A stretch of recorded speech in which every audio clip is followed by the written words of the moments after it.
He's truly lived in all of like the true skate meccas for pure street skating, you know what I mean? Like no one else has done that. When SF was cracking, he moved to SF. You know what I mean? When Philly was like resurging, he moved to Philly and blew Philly up. When Love Park went down, then he made the movement to spending, 6 months a year in Barcelona. And then he desperately tried to turn Chicago into Philly. That didn't work out so hard. And he is pure of wake up in your house and go skate raw street. And a lot of people can't say that. And he never followed trends, and he hated on every trend as it came and went, and talked about how whack it was. I don't even like that. I'm like, that shit's hard to do. Like, it ain't hard to do, that's just whack. And went through it all, and it's like one of the pure street skateboarding careers. Like there's no he didn't have gimmicks and video parts. He didn't, there was no gimmicks and ads. You're gonna look at his footage from whatever year that was, in 98 till this year, and it's it'll seamlessly blend together. His pants might have his shirts might have gotten a shade tighter, but all that footage would have just blended together for his 15-year career. Yeah. See, it's so weird because it's to me he's still on Alien. You know what I mean? He's such one of my very best friends in the world. I know him so well. I talk to him about everything nonstop. My advice to him every single time was, you're not me, man. Do not waste your time and a headache of trying to start companies and do this other stuff. It's not worth it. You are a skater. Just skate. Dude, fucking shut up! Rob's a pussy. I don't want to get on. Just fucking do it. Come on, Dyrdek, do this right now. You think he knows who you are? Just say Rob Dyrdek. What's up? That's what I'm saying. Oh, no. Give it to me. Being a dick comes natural. Now then, at the end of the year, his following next year's contract will be $1,500 with an option to buy out. So it's $18,000. You have the option to say buy it out for $6,000. It's always dangerous to cross that line for these athletes. You know what I mean? Especially the urban skateboard image. I mean, that can flow into the cities like nobody's business. You know what I mean? And that's why he gets paid so well. That's why he's the featured pro on DC's new shoe line. You know what I mean? Okay, great. Good talking. You take care now. All right. Oh, God. What Dude, I just sealed the deal so gnarly. He was just well, I understand that. If you could please give me that. If you can give me that in writing with the proposal in writing, if you can explain to me, how coming into this market, what you need to be, if you could just explain it to me, if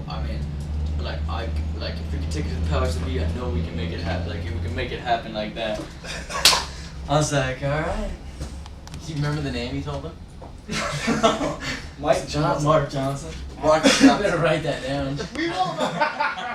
Freddie Bedford's goal! Woo! This is Fred Goal. Now, me and Dyrdek got Ave on. I saw Ave's Wheels of Fortune and was like, holy fuck, dude. This kid nollie crooked grinding picnic tables on flat ground, and switch front crooking. And I mean, he was gnarly. He was doing all the tricks that I either was doing to a gnarlier, bigger level, or that I wanted to do, and he was already on this crazy other level, and I was just like, fuck, Abe is so dope.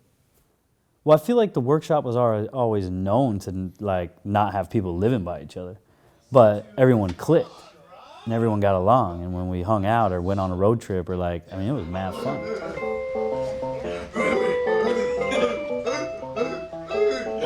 But it's not as personal anymore. It's not as friendly. You know what I mean? Shit, I would go on a road trip and not even know who to talk to anymore. It's fuck, man. Kind of lone wolf.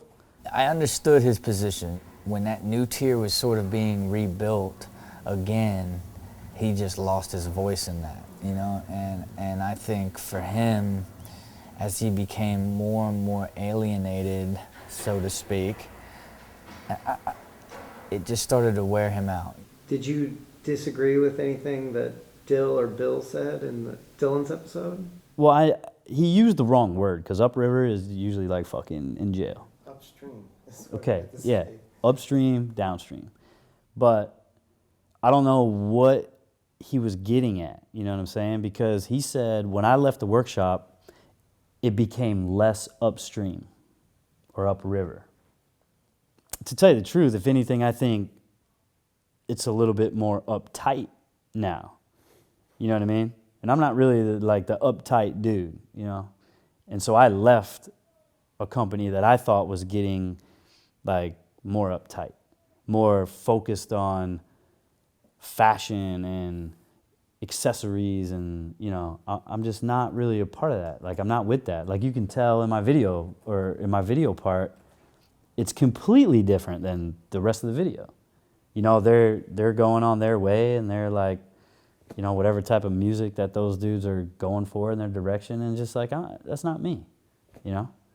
It's so funny because like I called Dill and like I'm like, dude. It's like, what, dude? I don't even like it. I'm like, dude, I'm like, what does upriver mean? He's like, and I'm like, how can you? He's like, you know, where the fishing's good. And I'm like, how are you gonna put, you know? And my whole thing is this: is Dill's just, you know, spatting off. Me and Bear are upriver. You know what I'm saying? Kalis is not. You know what I mean? It's like, and even like telling Kalis like that, it was just him, like your name got accidentally put in there. You know what I mean? It's like me and Barra are like TV and fucking website. You know, like me and Barra are like so far gone. Like it makes sense for being upriver. Like he just accidentally put your name in there. It doesn't even feel like shit talking. You know what I'm saying? It's just Kalis doesn't want to hear his name.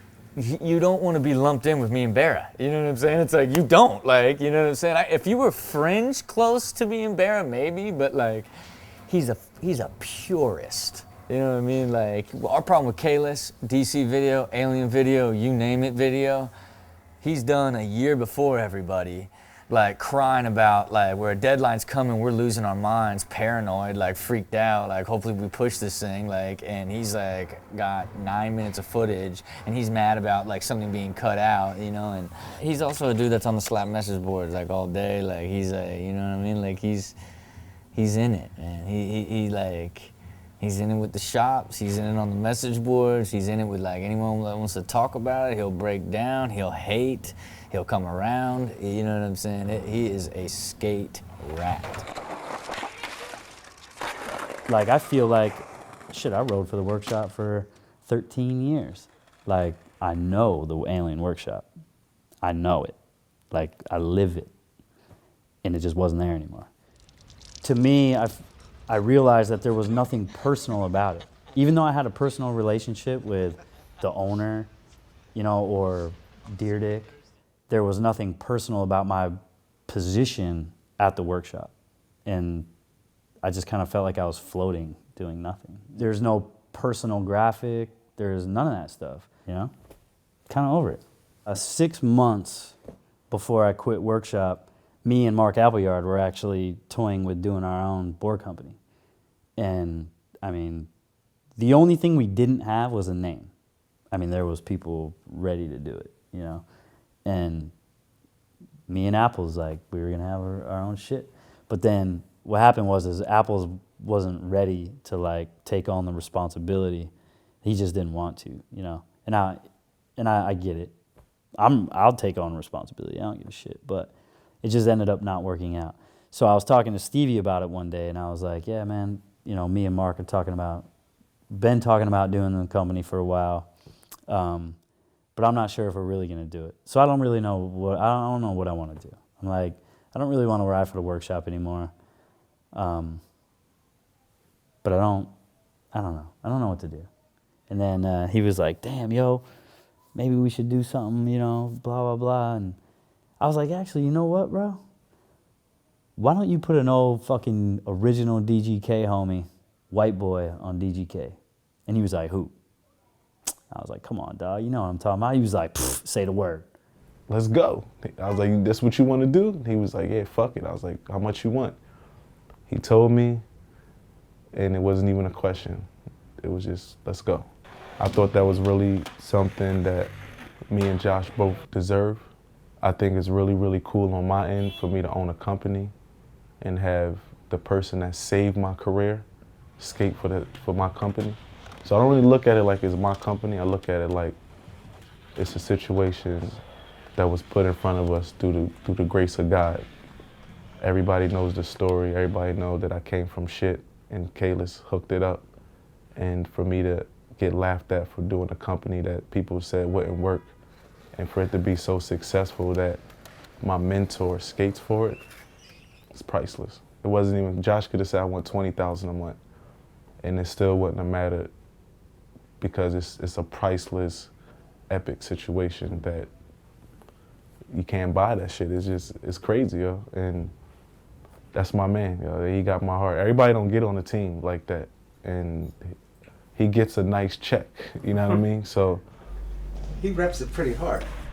yeah, well, that's the deal. Like, it's not so much, I don't be like, Josh, you got it. Still really don't even talk to Josh that much on the phone because he like my brother, you know? But what I tell the people on the team, I tell them like, look, he's gonna show you the ultimate professionalism. Josh is the professionalism of skateboarding. He knows how to attack everything. He knows about this trick. He knows about every goddamn thing I don't know about. But if I'm not on tour and an Amazon tour like Marquise or Dwayne or things like that, they can act a legend pro like Kalis of how to handle shit, bank accounts to tricks to how to handle demos. He's a pro to look at, to model yourself after, of doing an excellent job in your career. Might sound dumb or old school or something, but like respect is so important to me. All through the 90s and even 80s, and I mean, it's always been that you didn't have to be like physically the best skateboarder, you know? Like, of course, there's always people who are better and more consistent or whatever, but when you build like a form of respect around you, people accept you and they bring that in and they want to like earn your respect, you know? It's all about respect, man. Tray bomb, 360 flip, good day or bad day. Oh! I mean, it's just crazy to look back 20 years and, you know, to think like Josh as kind of my friend's kid brother's friend, you know, 14 and goofy or whatever. And Josh was always like a really hyper kid. Like he was like jumping off the walls, like ready to go skate, or like, you know, so-and-so's here, and so I'm gonna go do this. And so you could see kind of that like cocky, like punk-ass kid edge or whatever. I say that in a loving way, but you know, that's I think one of the reasons Josh is where he is. Yeah, Josh. Good job, Josh. Good job. Hey, Josh, be proud of yourself. That was great. Hey, be strong, man. Be strong. Good disco maneuver. And now look at, not only has Josh stayed relevant and grown with his career, but the whole industry has changed obviously so dramatically, and he's really been able to ride that and do his thing, and it's rad. You know, it's so cool. I'm proud of him. So I don't know, it's funny, it's like one of those things when his career really started kind of ramping up, and I remember thinking like, I hope this really works for him, because he's one of those guys that, I mean, it's rad, but I don't know what else he'd be doing if he wasn't skating, you know? What do you think you're gonna do? Like, how much longer do you think you'll be a pro or skate or whatever? I don't know, man. I'm definitely not one that would sit there and milk it, but I'm definitely not one that's like ready to stop. I don't know, it's kind of tough to think about because I've been living the same lifestyle for 10, 12 years, and I'm a high school dropout, man. I really don't know what could take place of skateboarding for me. Financially, mentally, like I really have no idea. Who knows, man? Who knows? But I don't know, Patrick. I ain't even thinking about that shit right now, buddy. Fucking sunset is setting. I'm going to Atlanta tomorrow to skate in the new DGK private park called the Playground, and that shit's gonna be tight. Thanks, Josh. You wanna head back?